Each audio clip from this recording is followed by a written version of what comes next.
नमस्कार दोस्तों, स्वागत करता हूँ आप सभी का हमारे चैनल में, जहां हम आपको देते हैं फाइनेंस और इन्वेस्टमेंट से जुड़ी जानकारियां।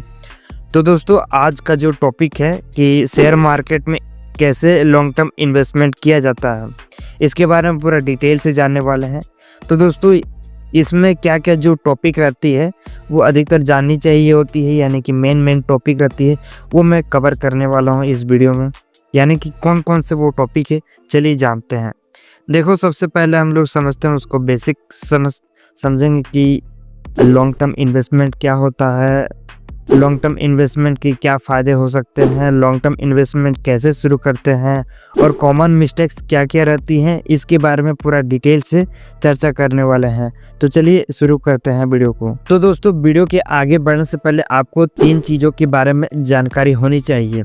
क्या क्या वो 3 चीज़ें हैं, चलिए जानते हैं। देखो, सबसे पहला चीज़ होती है, जब आप शेयर मार्केट में इन्वेस्टमेंट करने जाते हो तो आपको पहला चीज़ ध्यान में रखनी होती है डिसिप्लिन के बारे में। देखो, डिसिप्लिन बहुत इंपॉर्टेंट रखती है शेयर मार्केट में। और दूसरा क्या है, पेशेंस रखना, यानी कि धैर्य किस प्रकार से रखते हो, ये इम्पोर्टेंट करता है। फॉर एग्जांपल, जैसे आप इन्वेस्टमेंट करते हो कोई भी कंपनी में, XYZ कंपनी में, तो आपको पेशेंस रखना होता है। लाइक जैसे आपका 5 या 10 सालों के लिए आप पेशेंस रखिए। और तीसरा चीज़ होता है आपका डीप रिसर्च, यानी कि कोई भी कंपनी में आप इन्वेस्टमेंट करने जाते हो तो उसके बारे में आप डीपली रिसर्च कर लीजिएगा। बेसिकली मैं बोलूँगा तो, क्योंकि यही आपकी मेन जड़ होती है, जिससे क्या होता है कि उस कंपनी के बारे में पता चलता है और कंपनी क्या करती है, कहाँ से पैसा कमाती है, क्या क्या वो सेक्टर है जिसको हम लोग देखनी चाहिए होती है, क्या वो फ्यूचर में पोटेंशियल रखती है या फिर नहीं, इस सब के बारे में आपको डीप रिसर्च करनी होती है।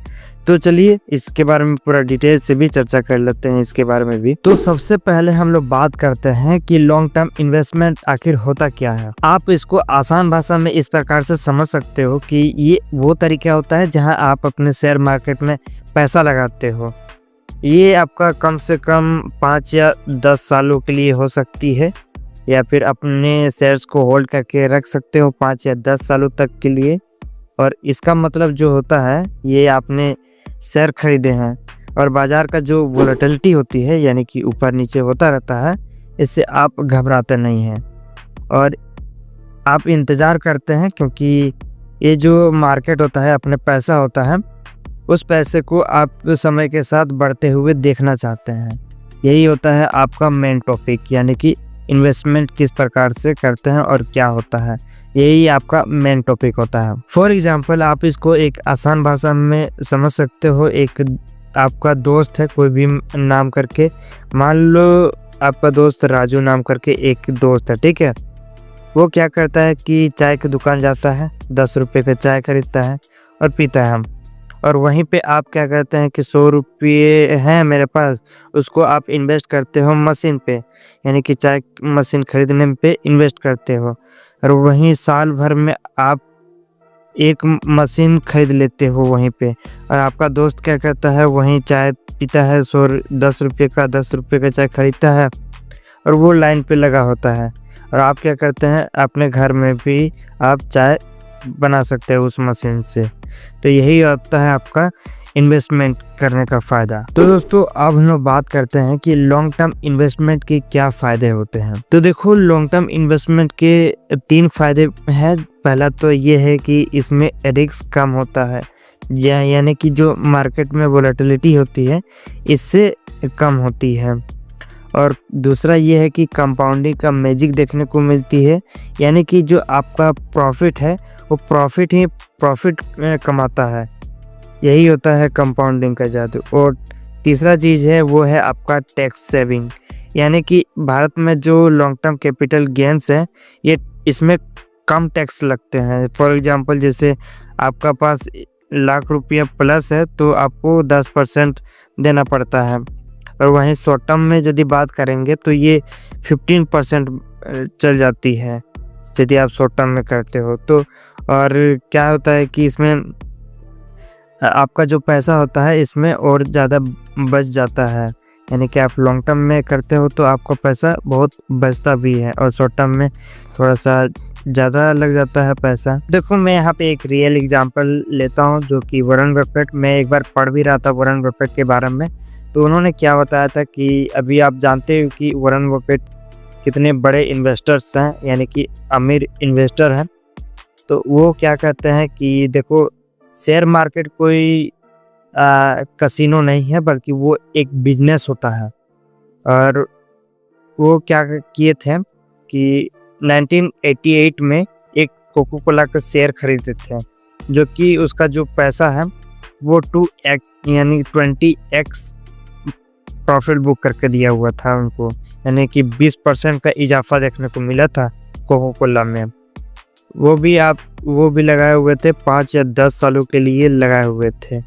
और यहाँ यदि मैं इंडियन मार्केट के बारे में बात करूँगा तो रिलायंस के बारे में मैं बात करूँगा। वहीं रिलायंस, यदि आप लोग रिलायंस के बारे में जानते ही होंगे, लेकिन देखो रिलायंस 10 साल पहले रिलायंस का जो शेयर था वो 500 रुपये था, और वहीं अभी का डेट में बात करेंगे तो वो अभी 2500 से प्लस है। तो दोस्तों अब हम बात करते हैं कि लॉन्ग टर्म इन्वेस्टमेंट कैसे शुरू किया जाए। देखो लॉन्ग टर्म इन्वेस्टमेंट शुरू करने के लिए आपको बहुत सारी चीज़ें जाननी होती है। पहला तो ये है कि आपको अकाउंट खोलना होता है, यानी कि आप डीमैट अकाउंट में जाके आप खोल सकते हो। बहुत सारे ऐसे टूल्स हैं जो कि आप उसमें जाके आसानी से खोल सकते हो।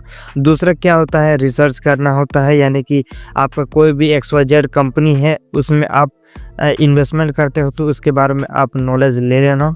और तीसरा चीज़ होता है डाइवर्सिफिकेशन करना, यानी कि आप अपने पैसे को डाइवर्सिफाइड करो, यानी कि आप अपने पैसे को जो मान लो आपके पास 1000 रुपये है तो आप उसको 200 रुपये करके अलग अलग कंपनी में आप इन्वेस्टमेंट कर सकते हो। यही होता है डाइवर्सिफिकेशन।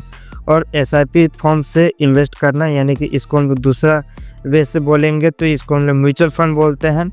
SIP फॉर्म क्या होता है कि देखो आप अपने पैसे का मंथली इन्वेस्टमेंट करते रहना, यही होता है आपका SIP फॉर्म। और पांचवा जो होता है पेशेंस रखना, यानी कि हमेशा कोई भी चीज़ पाने के लिए आप कुछ चीज़ों का सेक्रीफाइस करना होता है, यानी कि लाइक जैसे पेशेंस रखने की बात करते हैं तो यही होता है आपका पेशेंस। लाइक जैसे आपका 5 या 10 सालों के लिए आप पेशेंस रख सकते हो। तो दोस्तों अब हम बात करेंगे वो कौन कौन से कॉमन मिस्टेक्स हैं जो कि लोग करते हैं, और लास्ट में एक टिप्स भी रहेगा तो इसके बारे में भी जानते हैं। देखो बहुत सारे लोग रहते हैं कि वो कॉमन मिस्टेक्स कर लेते हैं।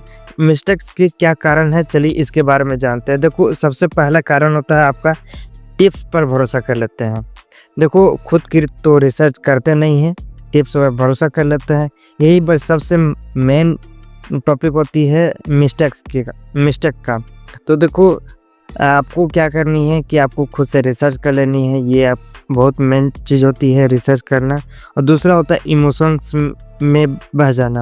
लाइक जैसे आपका मार्केट यदि अभी 20% गिरा है तो वो 5 साल के बाद या 10 साल के बाद वो ऑटोमेटिक स्टेबल हो जाएगी। तो आप उसको पेशेंस रखिएगा, आराम से वो स्टेबल हो जाएगी। और टिप्स, और इसमें टिप्स ये है कि हर साल आप रिव्यू कर सकते हो, यानी कि आप अपने पोर्टफोलियो रहती है वो आप हर साल रिव्यू कर सकते हो। और इसमें दूसरा चीज़ है कि आप अपने जितने भी इमरजेंसी फंड बनाने होते हैं, लाइक जैसे आपका 6 महीने का बनाइए या साल भर का बनाइए। आपका लाइक जैसे 50,000 का बना सकते हैं या फिर लाख का बना सकते हैं, जितना भी आपको मर्जी वो आप बना सकते हैं, ताकि आप अपना आगे की ज़िंदगी और अच्छे से बिता सकते हैं इमरजेंसी फंड के थ्रू। तो आई होप ये जानकारी आपको पसंद आई है। पसंद आई तो वीडियो को लाइक, चैनल को सब्सक्राइब जरूर से कर लीजिएगा। मिलते हैं नेक्स्ट वीडियो में नेक्स्ट टॉपिक के साथ। और आपको ये वीडियो कैसी लगी कमेंट में ज़रूर बताइएगा।